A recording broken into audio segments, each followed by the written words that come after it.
Time now for Michigan's #1 outdoor radio show, Mike Avery's Outdoor Magazine. Mike Avery has covered the outdoors in Michigan for more than 4 decades, and that tradition continues today. Outdoor Magazine is brought to you by Jay's Sporting Goods, the Eider Insurance Group, Angler Quest Pontoons and Polar Craft Boats, the Forward Corporation, Primal Outdoors, Security Credit Union, Garber Chevrolet, Brenton USA Hunting Rifles, and by Michigan Brand Meats. Now, here's Mike Avery.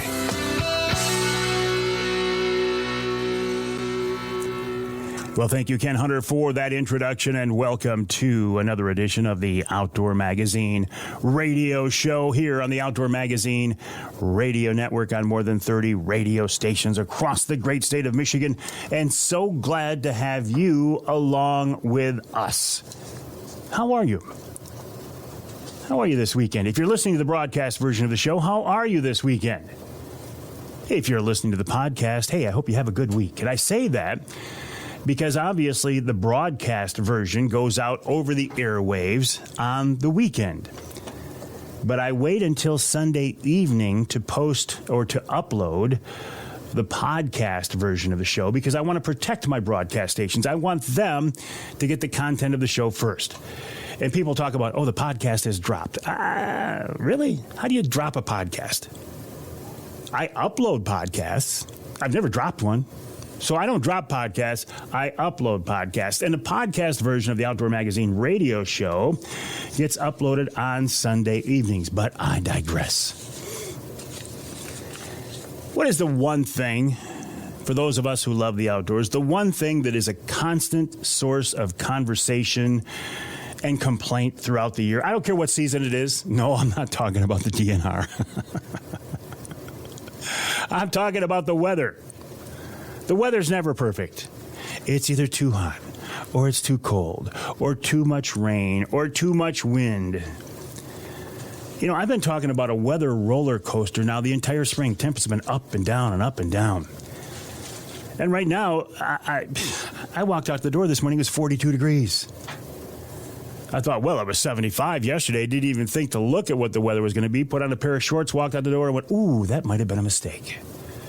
Good thing I'm in the studio today and not going to spend much time outdoors. If I can't be outdoors, I think right here in the radio studio, the Outdoor Magazine radio studio, is the next best place for me. I love this. It's a blessing. It's an honor to be able to talk to a statewide audience for 3 hours every week, talking about something that I love so much. The history and tradition of hunting and fishing and shooting and trapping. Sometimes conservation issues, sometimes wildlife issues, sometimes political issues only as they apply to hunting or fishing, and also some wild game cooking. But going back to the weather, I was thinking about this too. And, you know, I said, well, I should have checked the weather. Meaning what? How would I check the weather? Well, I would more than likely reach for my phone. Or maybe even look at the watch on my wrist to get a weather forecast. How crazy is that? That society, resort to that? I remember when my grandpa wanted to know what the weather was going to be like. He would check it the evening before. He'd look at the sunset. He'd look at the wind. He'd stand out on the porch. He would feel the conditions. He'd say, okay, I think I got a pretty good idea what's going to happen tomorrow morning. The next morning, he would walk out there on the porch, maybe head out to the barn, on the walk out to the barn, go, yep. And he could tell you exactly what it was going to do that day. Of course, he was a farmer. Very much in tune with Mother Nature. It's amazing to me how dependent we, mostly I, am on technology these days. In everything I do. My job is very much dependent on technology. But now my outdoor passions, hunting and fishing, are also heavily dependent in some ways on technology. Now, they don't have to be. That's the good thing about hunting and fishing and shooting and trapping. You can make it as simple as you want it to be or as high-tech as you want it to be. Meaning, if you want to take a cane pole, remember those cane poles? If you want to take a 14-foot John boat with oars and a cane pole and a bobber and some live bait and toss it up into the shallows, you can catch bluegills. And it doesn't get much more basic, much more simple, much more pure than that. And it's a riot. Or you can jump on a 26-foot angler quest with a 300-horse outboard, load it up with all the electronics you could ever ask for, down scan, side scan,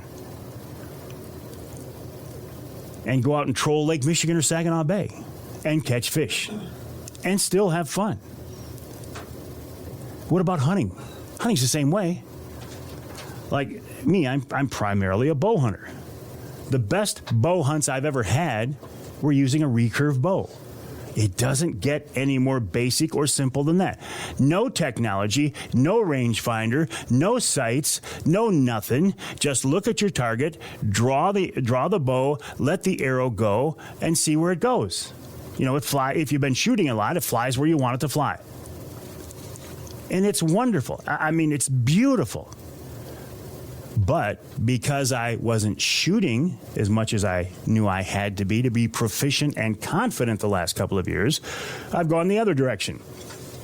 I'm shooting a high-tech crossbow with lighted arrows and a scope that'll, tell you where to aim, 10, 20, 30, 40. It'll go out to 100 yards. I would never shoot a critter at 100 yards. I can hit a target at 100 yards, but I wouldn't shoot an animal at 100 yards.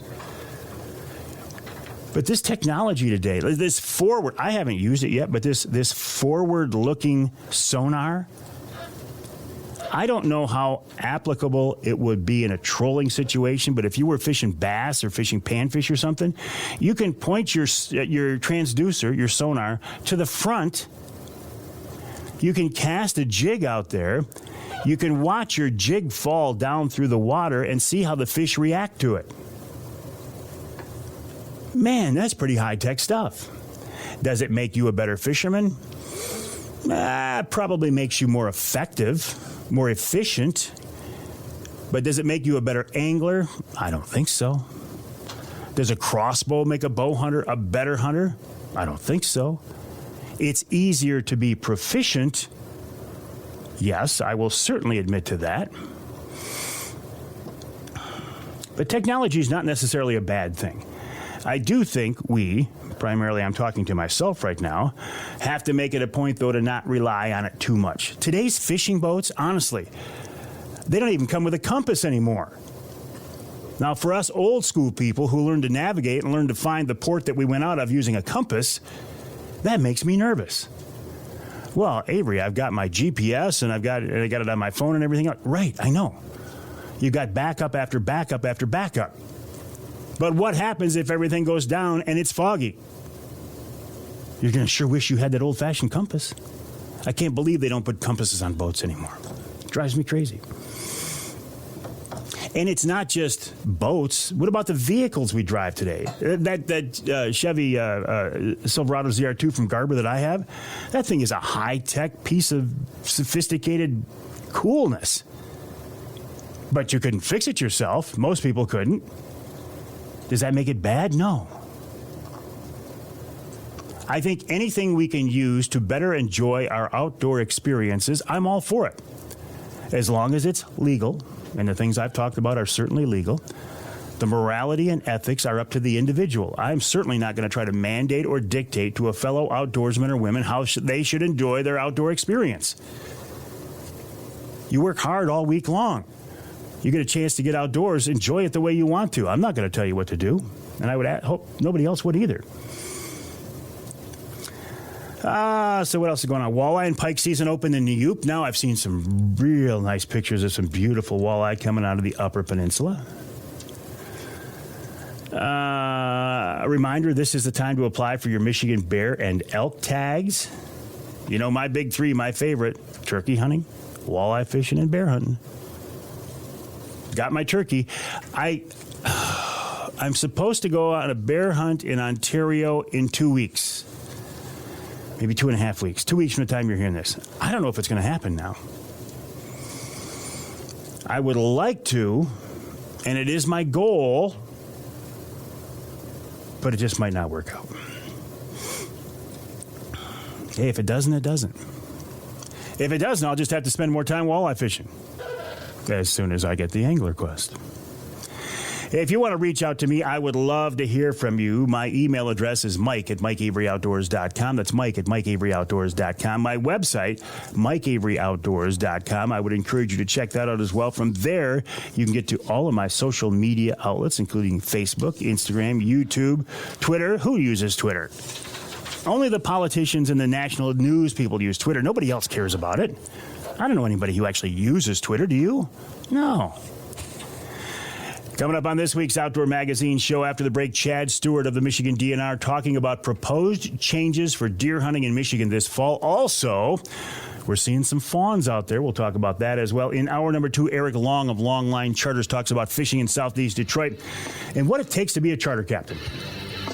Nick Green of MUCC checks in, then this week's Ask Avery segment. And in hour 3, Al Stewart, not the guy who sang Year of the Cat, but Al Stewart, retired DNR Wildlife Biologist, talks about turkey hunting the late season. He'll talk about Hillsdale College, the Nimrod Society, and more. And, of course, we'll wrap it all up with wild game chef extraordinaire Dixie Dave Minar. That's coming up this week right here on Outdoor Magazine.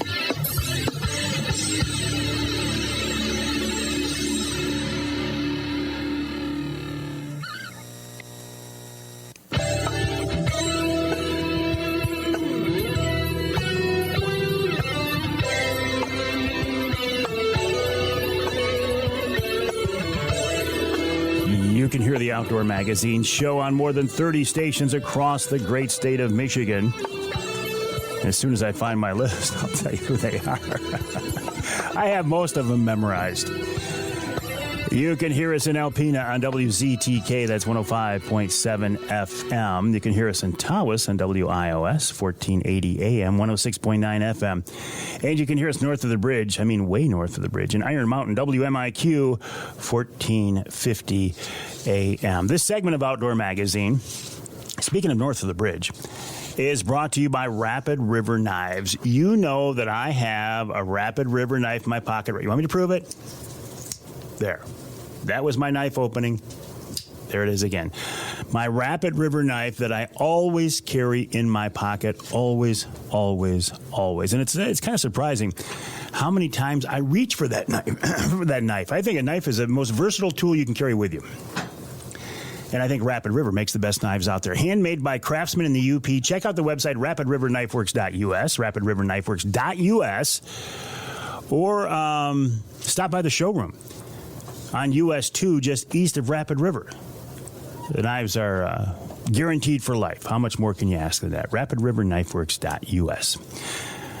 All right, let's turn to a subject here that everybody in the state always loves to talk about. I don't care what time of year it is, what season it is, what else is going on.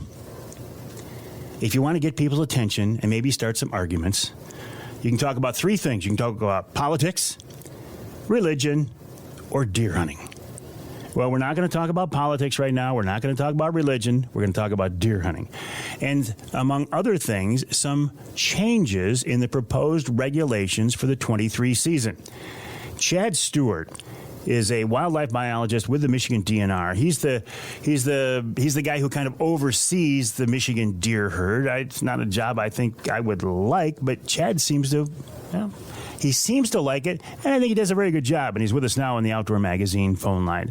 Chad, welcome back to the show. How are you? I'm doing great, Mike. How about you? I'm doing real good. Now, hey, listen, the season is several months off. What are you guys doing talking about it already? Yeah, this is our typical schedule. When we develop deer regulations and present them before the Natural Resources Commission, we are usually on a May to June time frame because we need to make sure that everything's passed. We need to get it in our hunting digest for printing deadlines, so it's available by the September start date. So we never stop talking about deer, but we're always developing regulations in the summer around this time. So how does this process work? You guys, DNR biologists, wildlife managers, come up with what you want to do. Then what is the next process? How does it actually get approved? What are the steps? Yeah, it's a great question. So there's a couple ways that deer regulations can become law. The most straightforward way is through the Natural Resources Commission. They have the authority for what's called the manner and method of take of game species in Michigan. So typically what happens is myself and other key members inside the DNR, and a lot of times we talk with different stakeholders in the state. We develop a set of regulations, make sure that it gets clearance through our departmental leadership, through our DNR. But then it goes before the Natural Resources Commission, and it only goes before them as a recommendation. So we certainly make our case, trying to use the data that we have available to us to defend our decisions and sort of highlight the impact of the recommended changes.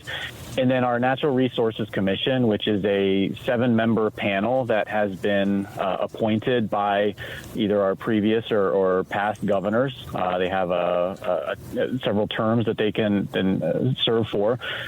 They hear the information that we present, they hear the public comment and feedback from stakeholders, and then they ultimately make the decision to either accept our recommendations and turn them into law, reject them, so it reverts back to what it was previously, or they can make an amendment or changes that will, in effect, change what our recommendation is.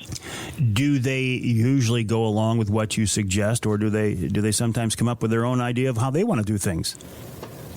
I would say it's a mixture, and I wouldn't say it's definitely like something that they come up with. So it's not like there's one individual that has power and sort of brings it forward and moves it. Mm-hmm. A lot of times they're responding to public feedback or stakeholders that might have a difference of opinion or a different view on what we are presenting.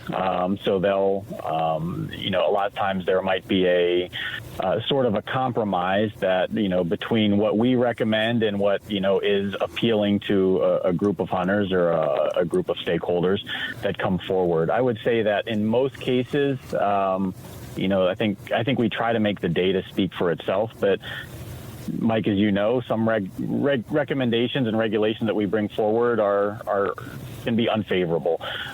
So there's certainly a lot of unfavorable. That's an interesting word. Yeah, there can be a lot of discussion involved with either what we do bring up or don't bring up. What about proposed changes for this year? When I was talking about this during a live stream here before the show, a couple of people said, I hope they decide to lift the bait ban. I said, well, I haven't seen the recommendations, but I don't expect that's in there. What is in there, Chad? Yeah, well, I would say that there's sort of a lifting of a bait ban, and just in the Upper Peninsula, we have a baiting ban in our Upper Peninsula around what we call our chronic wasting disease surveillance area. It was implemented after that first detection in Dickinson County. We wanted to test probably close to about 2,800 deer out of that area over that time frame. We fell a little bit short in that, but we still tested just shy of 2,100 deer out of that area. So we still did a lot of work, and the hunters should be commended for that. But we've not found another case of chronic wasting disease up in the Upper Peninsula. So we are recommending lifting that bait ban for the upcoming deer hunting season. We are not making a recommendation to change the Lower Peninsula bait ban, so that would still remain in effect for the foreseeable future. How can there not be another case of CWD? When you guys found the one, I thought, here we're going to get a trickle effect like there was in the Lower. I mean, it's great news, but how did that happen? Yeah, and to be fair, we can never be 100% certain that was the only positive animal up there. So when we go through our testing and sort of run through our statistics, which are I leave to the people that are way smarter than me to try to figure that out. The likelihood of CWD being up there still is very small, but it's not zero.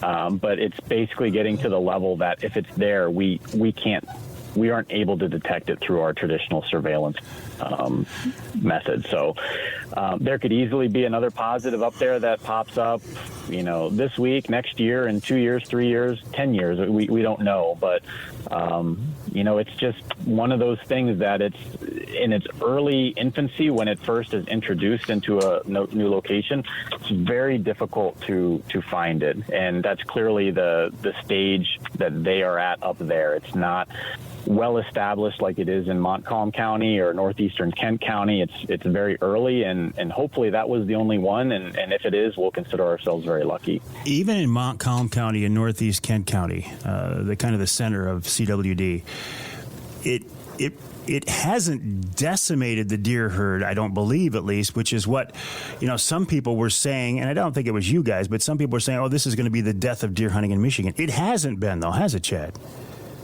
Well, no, and I think the time frame and the scale in which this disease operates is important to point out. I sort of make the analogy that CWD moves about as fast as a glacier.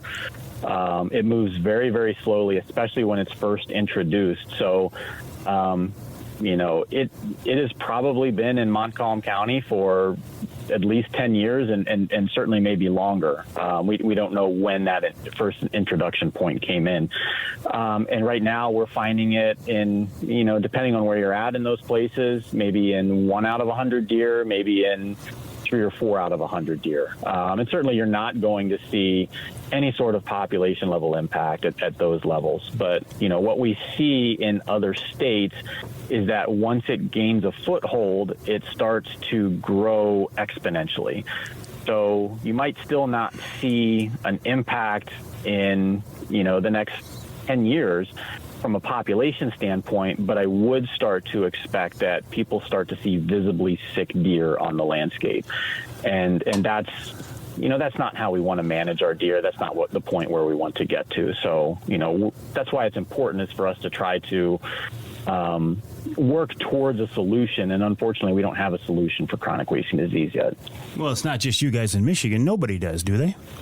Nobody in the country does. Yeah, when I say we, it's sort of the collective profession of wildlife biologists and disease researchers. We just don't have an answer for it yet. I think we've learned a lot about it. I think there's a lot of great work being done, but we just simply don't have answers yet in terms of how to either stop it or prevent it from being introduced. Aside from the baiting proposed regulations in the UP, what else are you guys looking at, Chad? Yeah, a few more things in the Upper Peninsula. We're recommending reinstituting the allowance to take antlerless deer with archery equipment in some of those northern deer management units in the Upper Peninsula. That was removed in 2015 after some successive hard winters. We looked at some of the data. We don't think that there's going to be a population level impact there. So to be able to offer that opportunity for archery hunters in that area seems to make a lot of sense, at least from our perspective. We're also proposing the allowance of crossbows in the Upper Peninsula in the late archery season. And that's been prohibited ever since crossbows were allowed in the archery season, I think back in 2009. They've been largely kept out of the Upper Peninsula late season. But again, especially looking at some of the harvest reporting data from last year and seeing how archery harvest is distributed across the entirety of the season, there are very few deer being taken in that late season. So we think making that opportunity available for hunters to go out with a crossbow in that late archery season, there won't be any detrimental impact to the deer hurt at all. Well, hallelujah on that one. You're going to make a lot of hunters happy with that. We're talking with Chad Stewart of the DNR. Hang tight, Chad. We got to take a break. We're talking with Chad Stewart, wildlife biologist for the DNR, talking about proposed changes in hunting regulations for the fall season. We'll take a break. When we come back, we'll talk more about that. And then also here, Chad's going to be with us through the next couple of segments. If we have time, we'll also talk about whitetail fawns. You might have seen some out there. This is the fawning time. We'll talk about that and more with Chad Stewart of the DNR right here, Michigan.gov/DNR, by the way, right here on Outdoor Magazine.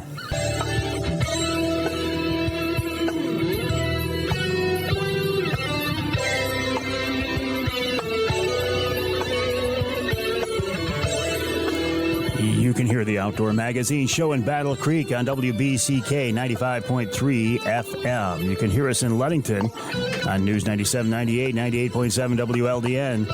And you can hear us north of the bridge in the Sioux on News Talk 1400 WKNW. This segment of Outdoor Magazine is brought to you by the Linwood Beach Marina and Campground. Things are rocking at Linwood Beach right now. Great facilities, great location, great people. They can help you get on the water. They can keep you safe while you're on the water. They can give you fishing reports, ship store, gas dock, boat launches. What more do you need? Linwood Beach can get you on Saginaw Bay fishing and be your source for Saginaw Bay fishing information. Check them out online at linwoodbeachmarina.com. That's linwoodbeachmarina.com. While you're online, check out my website, MikeAveryOutdoors.com, and then head on over to a website that'll blow your mind. There is more information on Michigan.gov/DNR than, you can't get through it all. I bring up the website because we're talking right now with the DNR wildlife biologist Chad Stewart. Chad, before the break, you were talking about some of the proposed changes for the UP. Anything more we should be aware of? Yeah, the only other one that I think is probably noteworthy is in the Lower Peninsula. Actually, we have 19 counties where we've completely removed antler point restrictions, and this is based on our history and sort of around chronic wasting disease and our response to that in various places. We were able to look through some of the data again from our harvest reporting last year between those 19 counties that have no antler point restrictions on their restricted tag, and the other parts of southern Michigan that have like the traditional 3-inch legal buck for your regular tag on your combo license and the 4-point restriction on your restricted tag. And there was literally no difference in the percentage of bucks that were reported with 4 points to a side between those two units. So there we have two sets of regulations.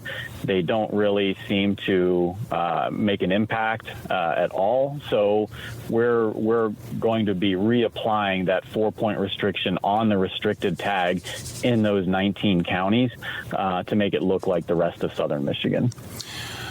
I'm thinking this through as you say this. You said you're getting rid of antler point restrictions, yet the combo tag is still the same. Maybe I'm a little slow this morning, Chad, but I'm trying to figure this out. Yeah, so if you were to pick up a hunting and trapping digest, most of southern Michigan, if you're buying a combination license, you've got your regular tag and you've got your restricted tag. And on your regular tag, there's no antler point restrictions associated with that, and across most of southern Michigan, across southern Michigan. So you can shoot any 3-inch antler deer or greater, and that would be your antler deer. But if you wanted to go to your restricted tag and harvest a deer, you would have to have a 4-point to a side restriction on that tag, and we've been like that across southern Michigan for years. Well, when we first started finding chronic wasting disease, we pulled the antler point restriction off that restricted tag. We didn't do it on the regular tag because it didn't exist already. So now people can go out and shoot 2 spikes if they wanted to. Okay, gotcha. So So now we are putting that restriction back on the restricted tag, or that 4-point restriction back on the restricted tag. So now hunters would, if this passes by the commission, they would be able to still shoot any legal buck 3 inches or greater on the regular tag if they have that combo license. But then for their second buck, it would have to be 4 points or greater on a side. And now that would now, if it's passed, be peninsula-wide across the entire lower? No, there would still be antler point restrictions applied in those 13 counties in the Northwest. Okay. So that would still be what we call our mandatory antler point restriction. We are not recommending any changes to that unit, those counties. What about, I heard some talk about youth hunt, independence hunt, allowing more than one deer during that season. Yeah, so that's the statewide regulation that we're bringing forward. Hopefully, most listeners to your show know that, the Liberty Hunt, which is for the 2-day season in September, it's mostly participated in by youths, but there are individuals with qualifying disabilities that can participate as well. The bag limit for that season has always been 1 deer. And we sit there and look at it and we think, why are we limiting people to just 1 deer during this time frame? And one of the things that we see, and not that there's a lot of, I would say, management value with this season, it's more about opportunity for the kids. We only see about anywhere between 7,000 and 10,000 deer taken statewide during that weekend. So it doesn't hold a whole lot of impact, but why would we be limiting them to that? So it's still a 1 buck limit during that season, but they can now take additional antlerless deer if they want to, and that's a decision between certainly them and their mentor to decide, but we didn't feel like we needed to limit them to just 1 deer for that weekend. Gotcha. We're talking with Chad Stewart of the Michigan DNR, michigan.gov/DNR. Chad, I know you're on the road. If you can stick around for a few more minutes, can we talk some fawns when we come back? Happy to, yeah. Perfect. Chad Stewart of the DNR, again, michigan.gov/DNR. Chad is the big game specialist for the DNR, and he is largely responsible for our deer herd. If I remember right, I think he also oversees elk and moose as well. What a cool job that would be, right? I think being a fisheries biologist or a wildlife biologist in general would be cool. Until you get to the office work and the politics. But being outside, that part would be cool. We'll take a break. When we come back, we'll wrap up this first hour of the show and wrap up our conversation with Chad Stewart of the DNR, this time talking about whitetail fawns.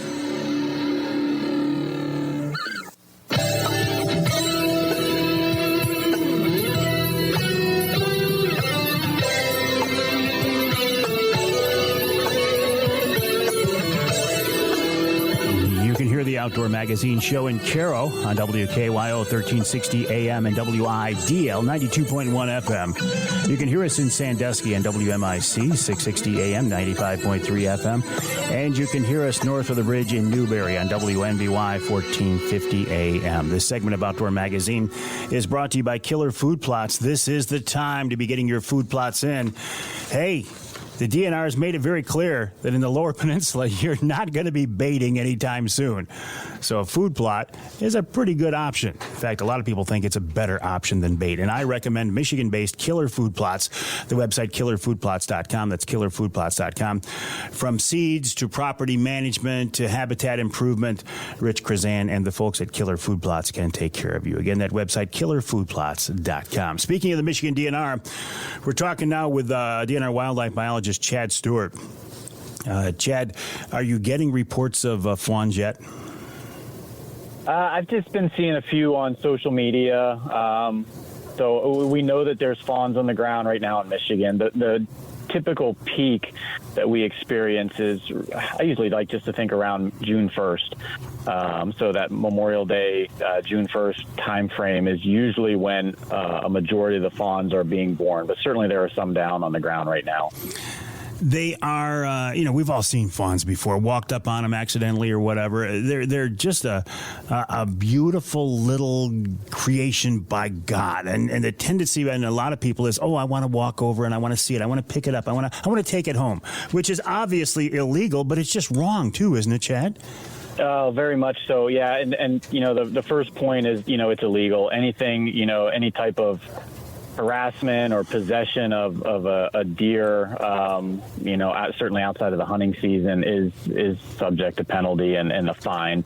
So number one, it's illegal, but, two, there's a lot of good intentioned individuals that see that fawn there by itself, not realizing that's part of their biology, that's part of their safety and their strategy, where the mother leaves them alone for long periods of time. In fact, they are not abandoned. That is what they are meant to do. That's what they have evolved to do, and that's what has made them so prolific of the species, for tens of thousands of years. So, do not touch the fawn. Chances are it is not abandoned, and that mother is nearby and will be visiting that animal to nurse it later in the evening or in the morning, and then will make sure it's hidden somewhere else throughout the rest of the day. When we find fawns in these weird places, like in the backyard or the edge of the garden, does that mean that there are too many deer in the area and the doe doesn't have a better place to drop that fawn or stash that fawn? Does it mean anything, Chad? There could be parts of that, yes. So what happens typically is that the older does are going to carve out what they think is the area on the landscape in their, what we call their home range, that is the safest to both hide and raise fawns. And they will that area largely away from other deer because they don't want those fawns imprinting on those deer, thinking that something else is their mother. So what happens is, though, you've got a lot of what we call subordinate deer that are out there that are also having fawns and have to start going into more marginal or maybe more risky areas where they have to drop their fawns and raise their fawns. And that could be an area that, has, a dog that's in their backyard or that just doesn't have the same amount of cover available to it. So it could be that. It could just be maybe someone's backyard is just really good and that doe feels comfortable keeping that fawn there. So it could be a little bit of both. How long is it that the fawn tends to stay stashed during the day? How long before that fawn will get up and actually start running with the doe? Yeah, you've got a couple weeks, and certainly what happens is they remain in a true hiding phase, I would say for, let's say, a week to 10 days. And that's the time that's most critical. That's when, people are more likely to find the fawn and go there and pick it up. And because it just wants to be completely hidden and thinks it's hidden. Once they get to several weeks old, you'll start to see their head come up a little bit, because at that point they know that they can outrun most everything that's going to get them. So they'll take off, and you'll flush them as you get close to it. So yeah, it's that those first couple of days when they're first born, that's usually the most challenging, because that's when they're fairly immobile and remain in that true hiding phase. Was it you that was telling me one time in your career you were involved in trying to tag or collar fawns or something, and surprising how fast those things are? Oh, yeah. I tell you what, so I've been on several fawn capture projects where you're putting a collar on it, and it's a lot of survival studies. And they can make they can out-juke and out-cut any professional running back. And I have been made look very silly sometimes, because you try to catch a fawn that's a little bit too old than what you probably could catch. And they make a sharp left turn, and you just kind of keep running because your body doesn't work like their body works. That'd be fun video to see. Chad, always a pleasure. Have a good trip north. I appreciate your time and the input, and we'll talk again. Sounds good, Mike. Thanks. Chad Stewart of the Michigan DNR, michigan.gov/DNR, michigan.gov/DNR. One thing I didn't ask Chad, I suspect that this is all these issues coming before the NRC at their next meeting, which would be, I think, a June meeting, but you can check that out online, and I will as well. That'll wrap it up for this first hour of the Outdoor Magazine show. We'll take a break for the top of the hour. When we come back, we're going to change our topic over to fishing. We're going to talk with Eric Long of Long Line Charters, and we'll check in with Nick Green of MUCC. That's coming up in hour 2 of this week's Outdoor Magazine.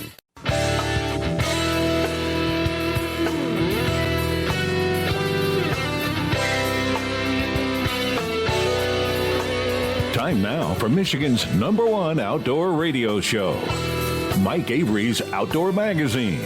Mike Avery has covered the outdoors in Michigan for more than 4 decades, and that tradition continues today.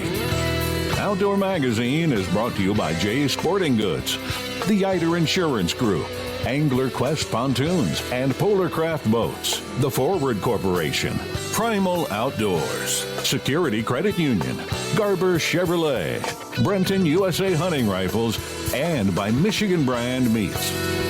Now, here's Mike Avery. Well, thank you, Ken Hunter, for that introduction, and welcome to hour number 2 of this week's Outdoor Magazine radio show here on the Outdoor Magazine radio network on more than 30 radio stations across the great state of Michigan. I say this every week, and I suspect you're tired of hearing it, and I kind of apologize for it, but I still feel the need to get this out there. Outdoor Magazine radio is first and foremost a syndicated radio show. It is recorded, produced, uploaded, downloaded, distributed as a radio show. One of very few statewide syndicated outdoor radio shows, certainly in Michigan, even in the country. And so I make that distinction from the many, many, many outdoor podcasts that are out there. And there are some very good and very big outdoor podcasts out there. But Outdoor Magazine Radio is, it's a radio show. And I would encourage you, if you can, to listen to the content of the show on your local radio station.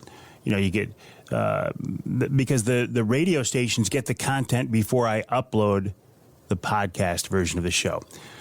But if your local station doesn't carry all 3 hours of the show, or if, God forbid, you live in some part of our state not covered by the broadcast signal, isn't it nice to know that there's a podcast version of the show available? You can hear that podcast on my website, MikeAveryOutdoors.com. It's on my Facebook page. It's on, honestly, I really believe anywhere you can hear a podcast, you can hear the Outdoor Magazine podcast, including iHeartRadio, SoundCloud, Spotify, TuneIn, Stitcher, Odyssey, Audible. It's even on YouTube. I know, it's a radio show. There's no video associated with it, but I put it on YouTube, and people watch/listen to it every week. I do like podcasting, though. I think podcasting is a wonderful outlet. If you have a story you want to tell, if you want to get some advice out there, if you have some knowledge, podcasting is very easy to do. It's very inexpensive, and I enjoy it as well. Aside from the podcast version of the radio show, I do monthly podcasts for some of my advertising partners, including Offshore Tackle, Angler Quest Boats, Primal Outdoors, and when we are done in the studio here today, Charlie and I will record this month's Polar Craft podcast as well. So keep an ear out for that. So the second hour of the show, I want to talk a little fishing. I want to talk a little fishing with Eric Long of Long Line Charters. His website is chartergreatlakes.com, if I remember right, chartergreatlakes.com, but you can also find him on social media as Long Line Charters. He's with us on the Outdoor Magazine phone line. Eric, welcome to the show. Welcome back to the show. How are you? I'm good, Mike. Good morning. Hey, good morning. Are you in the truck? You on the water today? What are you doing, Eric? I actually got a day off, so I'm no water today. It's kind of weird, but it's a good break, I guess. Well, listen, I've been watching your social media posts. A day not on the water is a rarity for you lately, isn't it? Yeah, between me and my brother, we've been out at least every day, it sounds like, for the most part. We're trickling down a little bit. The end of May, we start slowing down a little bit, and then I start gearing up for Lake St. Clair in June. Well, tell me about the business, Eric. You fish primarily southeast Michigan, right? Yeah, pretty much. We're going to fish that southeast side. April, May, we're based out of the Detroit River, and we're going to be targeting walleye. We do a little bit of smallmouth in May. Usually it's like a combo, walleye, smallmouth combo. So we'll split time in the river, then go out in the lake in the afternoon and, at Lake St. Clair and chase smallmouth. And then June 1st, we pretty much fish Lake St. Clair for the rest of the year. How has the river been this spring so far? It's been outstanding. I mean, it's been as good as years past. We had a little bit of muddy shoreline on the Canadian side of the battle for a little bit off and on, so we were fishing a little bit deeper this year than we in years past. So a lot more males, a lot more of the eater size fish versus some of the bigger fish, it's still fun. But like early April, the water was really stained over in Canada, so we didn't get to chase like the big ones, but we're still getting them here and there. Why is it that some parts of the year the Canadian side holds those big females? What is it? Well, they're going to hold them every year, typically. There's areas of the river that have fish on both sides that are going to have good spawning areas, but your natural shorelines with a progressive drop-off is going to hold those bigger fish. They're going to push up on that shallow water, and that's where they're going to spawn, and that there's less current, and this is a natural shoreline for them. So when you make the transition here coming up very soon, you say about June 1st up to St. Clair, to the lake, are you still chasing walleye, or are you moving to other species? June's pretty much walleye only. So we're running a spoon crankbait spread once in a while, crawlers, but typically it's just going to be spoons and cranks, and we're going to troll fast, 2.5 to 3 miles an hour. So we're just chasing those active fish. And June's a really good walleye month. We had several trips last year where we boated over 100 fish in a 5-hour trip, and that's just walleye, no bonus species. And then Lake St. Clair, I don't know if it's kind of probably similar to Erie. We get a pretty big mayfly hatch the last week of June, first week of July. And then after that mayfly hatch, it's about the time of year where we're getting weed growth, and we're more like a multi-species after that. So like end of June, first week of July, we get a lot of big bug hatch, and those fish kind of go off the bite for a little bit. And then after that, it seems like it's a lot of walleye, a lot of smallmouth, and then like pike and muskie mixed in. If you're a spoon and crankbait guy on Erie early in the season, not a crawler guy, aren't you kind of an anomaly? Don't most people run crawlers? I mean, a lot of people run crawlers, but I mean, I like to cover water. So when you're running crawlers, you're fishing 1 to 1.5 miles an hour, and you're running spoons and cranks, you can get up to 3 miles an hour if you want. Like our typical speed's 2.2 to 2.4. Sometimes if the water cleans up, we'll speed it up a little bit, but it's just you can cover twice as much water in a trip every time. So more water usually means more fish typically. Well, I hear you on the crawlers. I'm always joking around here on the show about the fact that I don't like crawlers, and I say they're messy and stuff, and that's, you know what, that's mostly a joke. I know crawlers are effective. I know crawlers catch fish, but I don't like going that slow. I'm like you. I want to cover some water, find some fish. Yeah, and the crawlers are real effective. I mean, we're fishing crawlers right now. So the last 2 weeks of May, we in the river, depending day to day, we might jig, we might troll crawler harnesses in the river on bottom bouncers. So it's dependent on the day, the weather, and then the bite. Right now, the best bite right now in the river is on crawler harnesses. So we're trolling crawler harnesses versus jigging. I didn't even know that was a thing in the river, Eric. I thought that was just a lake technique. No, it's very effective in the river. So it's very effective in the lake. There's a little more variables in the river to get it down, but you're typically just troll downstream. You just want to troll fast enough to make the blades turn, and then you put the blades down, and it's no different than trolling in the lake, but just deeper water. You're fishing 25 to 40, 45 feet of water in the river versus the lake. It's much shallower. But isn't there, I would think bottom bouncers in the river would be tough with all the debris and the rubble and everything else down there. It's not too bad. It depends where you fish. The upper river's not that snaggy. So the upper and then some of the mid, you start getting south of Wyandotte it gets tough. But we don't really fish. We don't really go down there too much because we don't have to. We're based out of the upper river. But we switched over probably 3 years ago. All of our crawler rods they're 40 to 50 pound braid going directly to a bottom bouncer, and it's a 3 to 4 ounce bottom bouncer. And if you're going to lose something, you're going to typically get the bottom bouncer back. You might lose your crawler harness, but it's just nice. It's convenient to keep that bottom bouncer on the rod and not break that off. So the heavy braid usually pulls through whatever's down there. If you're going to lose it, you know, it is what it is. So are you trolling with braid or are you trolling with mono? In the lake, it's mono. In the river, we use braid on the bottom bouncers. But in the lake, we're trolling 15-pound Berkeley big game on just walleye setup, 7-foot medium action, and we're catching everything from bass to muskie on those. And then we also do, regular muskie trips where we're running a 50-pound test and much larger, rods and reels. Do most of your clients, your customers, are they pretty knowledgeable? Do they know their way around the back of the boat? Or do you take a lot of people out who are absolutely green, who have never done this before? I would say we get probably 50-50 mix. I would say half of our clients, especially in the spring, have their own boat. They have their own boat. They know what they're doing, but I don't know if you've been down to Detroit anytime recently. It's stressful driving down there. There's a lot of construction. The boat ramps are very busy, and, it's a long day. You got to get up there, tow your boat down, do a lot of stuff, and then hopefully you get on the fish, and then you got to do that whole process going back home. And most of my clients in the spring, I would say 50% of them just book with us because it's easier. So it's nice. And then the rest are beginners, which is, kind of the nature of the business. And we don't mind teaching people. And if they want to get involved, we'll get them, start working them on the back of the boat. And if they want to help, they can help. If not, we'll just do it for them.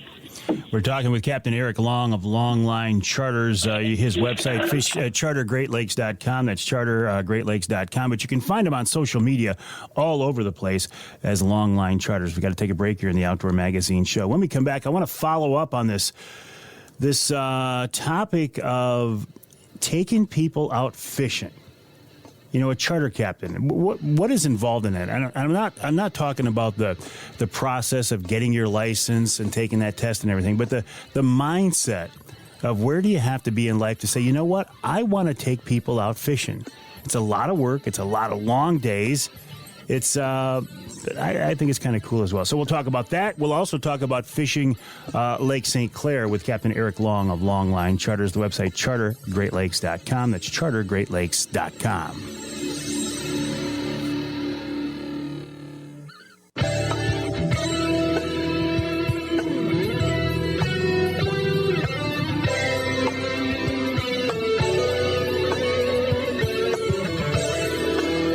You can hear the Outdoor Magazine show in Sheboygan on Big Country Gold, WCBY 1240 AM, 100.7 FM. You can hear us in Flint on Sports Extra 1330 WTRX. And you can hear us north of the bridge in Escanaba on WCHT, that's 600 AM, 95.3 FM. This segment of Outdoor Magazine is brought to you by Michigan-based Whack-'em and Plack-'em. I know it's kind of an interesting name, but it's a very, very cool product. Jason, company owner, has come up with a very cool and unique way to show off your trophies. Use them for shoulder mounts, European mounts, even fish. For details, check out the website nontypicalinnovations.com. That's nontypicalinnovations.com. Maybe you could use them for maybe even a muskie. I don't know. Well, the reason I say muskie is because we're talking right now with Captain Eric Long of Longline Charters. You can find him on social media as Longline Charters. His website is chartergreatlakes.com. That's chartergreatlakes.com. Eric, now if I remember right, you're still you're still working full time, right? The chartering thing is a side job at this point. Yeah, I mean, if you want to call it a side job. Yeah, I mean, it's a full-time, part-time job. I would say I have two full-time jobs. I would say that. That's an easier way to say it. So I do have another job, and luckily I have a good friend, Paul, that helps me out, who's also a charter captain, who takes some of their overflow, and he mates a lot for me in the summer. He's a real good fisherman. And then my brother, Dave, this is his third year as a captain, and he helps me out a lot in the April, May area, too. So what made you go this direction? How did you end up doing this? And is the goal, eventually be full-time on the water? Yeah, I mean, the goal definitely is to work full-time at some point. I just always wanted to do it. I mean, I grew up like bass fishing tournaments and salmon stuff and a little bit of walleye, and I always kind of walleye fish for fun, and I wanted to get into the captain thing. So about 10 years ago, I got my my captain's license and started chartering it. The first couple years was kind of like it was like passive income, and it was more like just something to do, and it's kind of taken off. So it's something I really enjoy. I really enjoy getting people on the water, and it's just something cool about, typically every time we charter is going to be like that person's best day fishing. So we take that for granted, like people that fish daily, and, it might be a slow day for us, but it's still usually the client's best day ever. So that's pretty cool. That is very cool. And when I think about it from that perspective, yeah, a slow day for you is more than likely the best day ever for the people you have on the water. That's a pretty cool spot to be in. Yeah, it's pretty neat. So you gotta step back and think. So you gotta take that competitiveness out of it to try to be like the best person or the best fisherman every day. And it's just a fun experience to be out there with the clients. And it's more about the experience than the limit per se. So we're not necessarily limit fishermen, and we typically are going to get them, but we just want to go out there and have fun and enjoy it because, I mean, I travel a lot. I go to Florida a lot, and I do a lot of other charters in different states. And we've all been on those trips where we didn't really enjoy it. Either the captain or somebody gave you a bad experience, and I just don't want to be that guy. And yeah, I've been there, but that the day with the bad experience on the water wasn't even about catching fish. It was about something else usually. Yeah, usually it's a personality or the captain's kind of cranky or just something, or equipment issues, there's some, you can have a bad day fishing, but it's like, if you're going to be out there, I want to have, I want everything to be working properly. I want it to be safe. I want you to have good equipment and just enjoy your time at the very least. And then fishing usually comes second, which is, we're blessed to be in a good area where the fishing's typically pretty good. So it helps us keep people on the fish. Yeah, if you want to get people fish and get them a variety of fish, I think Lake St. Clair, where you're at's got to be one of the top choices around. Yeah, even on the slow day, something cool always happens. So it's like, if the walleye fishing's slow, well, the smallmouth fishing's good that day. Or if you're not catching a bunch of something, you get a 50-inch muskie. Or every time it seems you go out there, something fun happens where you're like, wow, okay, that was worth it. Is the water still crystal clear on Lake St. Clair like it was a few years ago?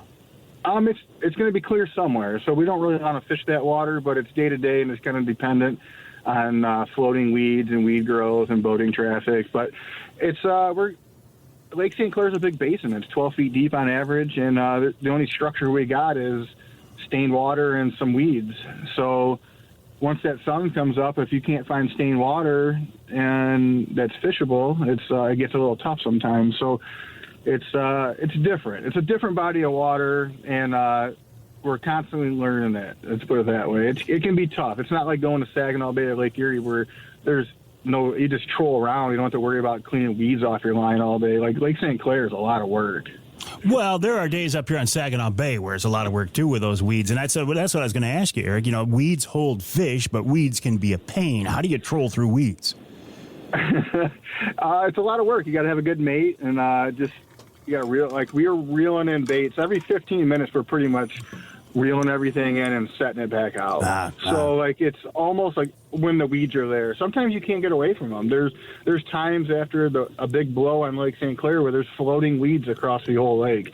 So the only way to catch fish is to just keep bailing lines and putting them back out and working, and you never sit still. But I mean, that's the only way that you can do it is to keep on doing it. So yeah. I got a couple of good guys that'll mate for me, and they're OCD like me a little bit, so it keeps us on the fish.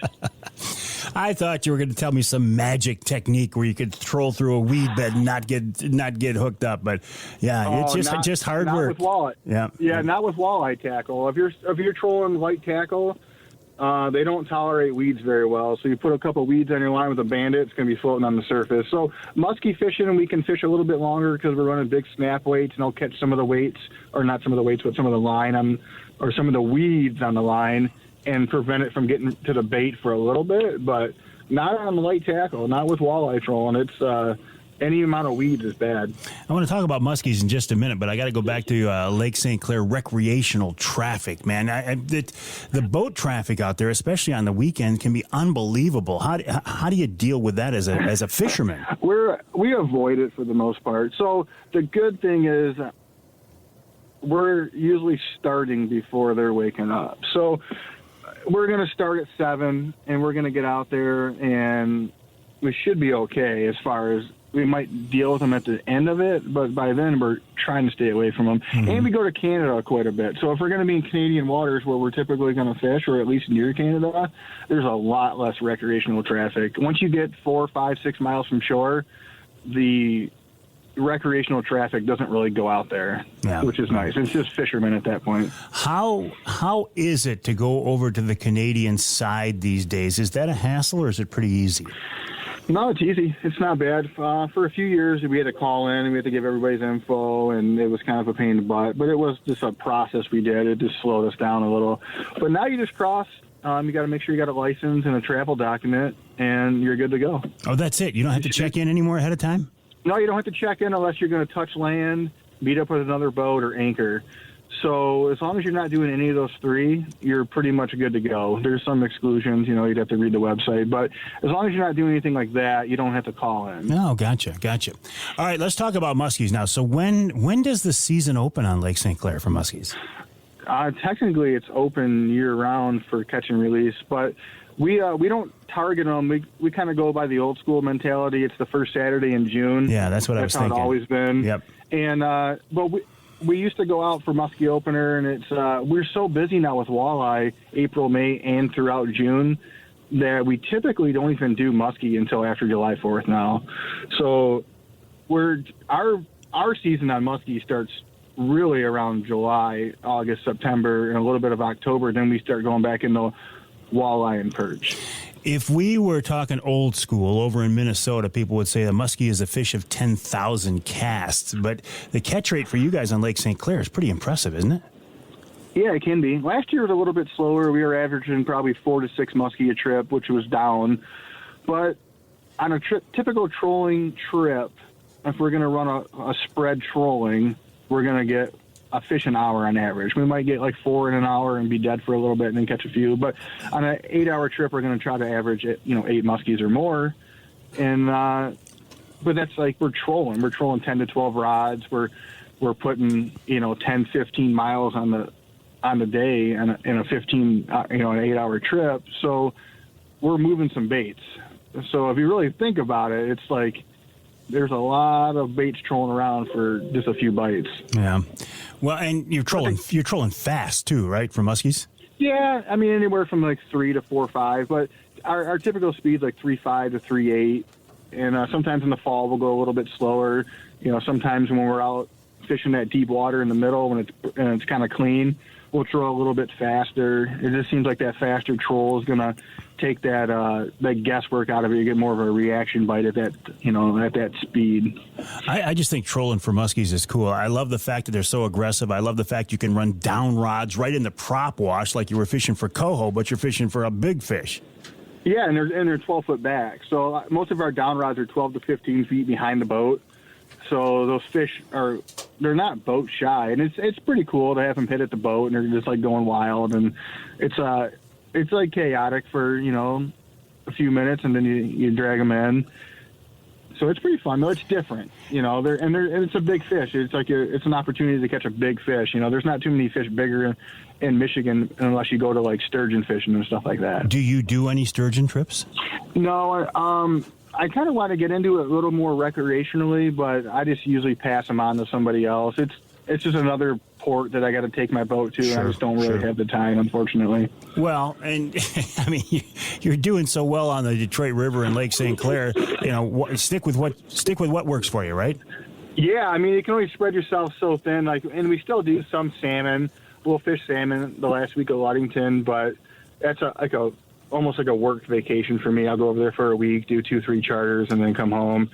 So we still kind of do a little bit of diversity, and then I'll do some recreational fishing. I haven't done it in a few years since COVID, but I used to go to Leamington, Wheatley, Erie, and then Lake Ontario over in Canada and chase steelhead. Steelhead. Oh, yeah. What a riot that is.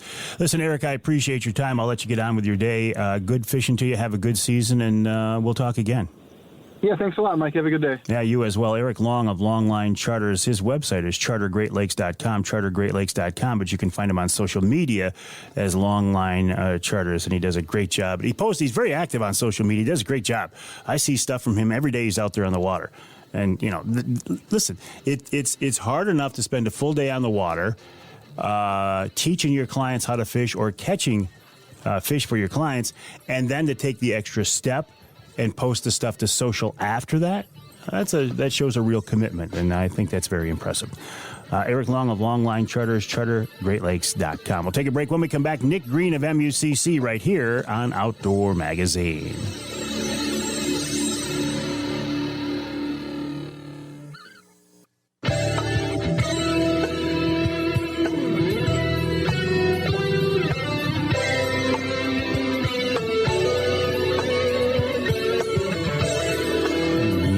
The Outdoor Magazine show in Houghton Lake on the Twister 92.1 WTWS. You can hear us in Manistee on WMLQ 97.7 FM, and you can hear us on the other side of the state in Port Huron, WPHM 1380 AM. This segment of Outdoor Magazine is brought to you by Boning Archery. Michigan-based Boning, been a leader in the archery industry since 1946. They continue to come up with new products, new manufacturing processes, both for target archers and bow hunters as well. I suspect as you head to the woods or the target range, you're using something from Boning. If not, I suggest you take a look at Boning products. Go to the website boning.com. That's BOHNING, boning.com. I want to turn our attention now to the good folks at MUCC, MUCC.org. Nick Green is their Chief Information Officer. Nick, welcome back. How are you? I'm doing well. Thanks for having me, Mike. Always a pleasure. So what's going on in the world of MUCC this week? We have a lot going on, from camp to an inaugural Blake's Outdoors event we're partnering with at them, Blake's Outdoors in Cold Port. And then we had our introduction of our commercial guiding legislation this week, which we've been working on for about a decade, and we're pretty optimistic and hopeful that this will be the session we get it punched through. Man, you are patient. You've been working on it for a decade? It has, and as you can imagine, Michigan does not have really any structure to our commercial guiding, other than when you think about, fishing guides who have to have a captain's license, such as you're aware of, Mike.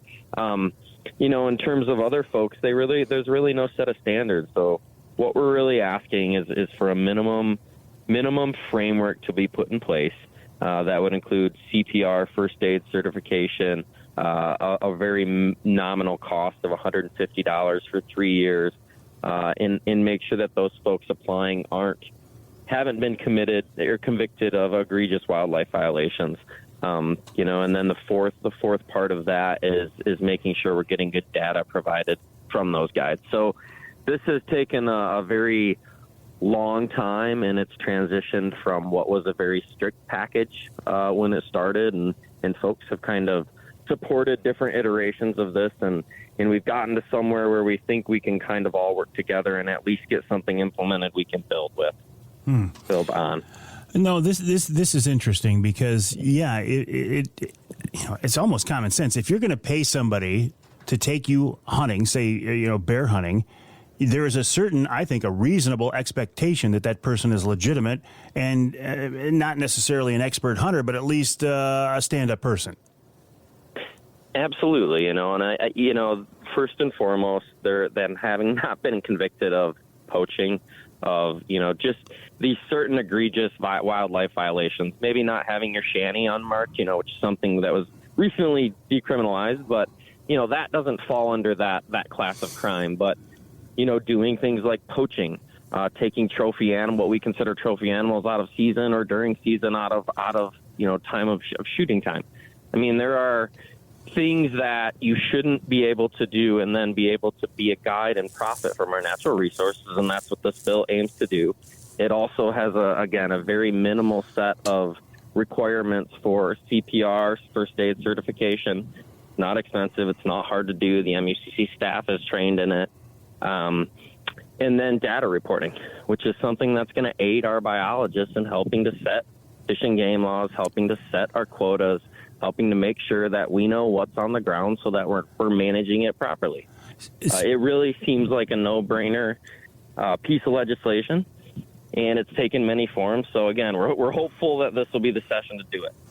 Well, and speaking of decriminalization, what's the status of not reporting online a deer harvest? Is that addressed at all in the DNR's deer regulation proposals for 23?